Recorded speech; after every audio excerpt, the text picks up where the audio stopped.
ధోది ప్రేక్షకులకు నమస్సులు. ప్రాచీన చరిత్రకు సాక్ష్యంగా నిలిచే బంకర్ గురించి ఈరోజు తెలుసుకుందాం. విశాఖపట్నం అనగానే మనకు ముందుగా గుర్తుకొచ్చేది పాలనొరగల పైకి ఎగిరే అందమైన సముద్రమే.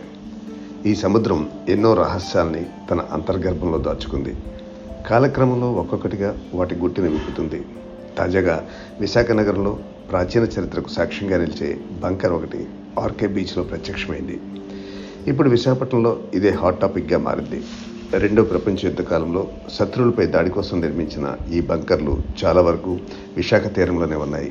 అయితే కాల ప్రవాహంలో సముద్రపు అలల తాకిడికి కొన్ని బంకర్లు ఇసుకలో కూరుకుపోయాయి.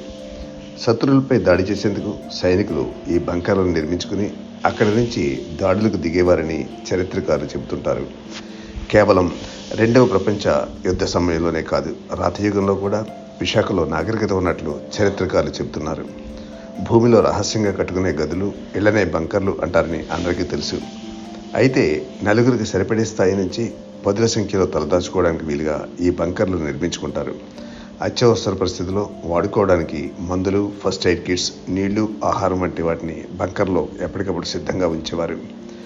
బంకర్ ఏదైనా సరే ఓ వైపు నుంచి చిన్నగా ఉపరితలానికి దారి, మెట్లు ఉంటాయి. ఎలాంటి కిటికీలు కానీ ఇతర మార్గాలు కానీ దాదాపుగా ఉండవు. లోపల దాక్కున్న వారికి ఊపిరి ఆడేందుకు వీలుగా గాలి వచ్చిపోయేలా కాస్త వెంటిలేషన్ ఏర్పాటు చేస్తారు. యుద్ధ సంక్షోభ ప్రాంతాల్లో ఈ బంకర్ల వినియోగం ఎక్కువగా ఉంటుంది. మొదటి ప్రపంచ యుద్ధ సమయంలో వాటి వినియోగం బాగానే ఉండేది.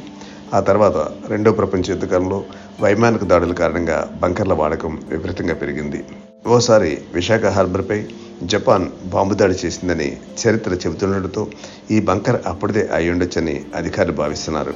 ప్రాచీన నాగరికతకు ఆనవాలుగా చెప్పుకునే ఈ బంకర్ బయట పడడంతో, అలాగే చూసేందుకు కూడా కాస్త వెరైటీగా ఓ గుహలాగా ఉండడంతో దాన్ని చూసేందుకు పర్యాటకులు విపరీతంగా వస్తున్నారు. ఓవైపు సముద్రం అందాలు, మరోవైపు ఈ బంకర్ పక్కన ఫోటోలు తీసుకుంటున్నారు. వరల్డ్ వార్ మెమరీస్ అంటూ ట్విట్టర్, ఫేస్బుక్లో షేర్ చేస్తున్నారు. మీరు కూడా వైజాగ్ వెళ్తే ఆ బంకర్లు తప్పక చూడండి. ఇప్పుడు ఆ బంకర్లు నీటి అలలతో ఏ విధంగా అందంగా కనిపిస్తుందో కూడా ఆ వీడియోని మీరు వీక్షించండి.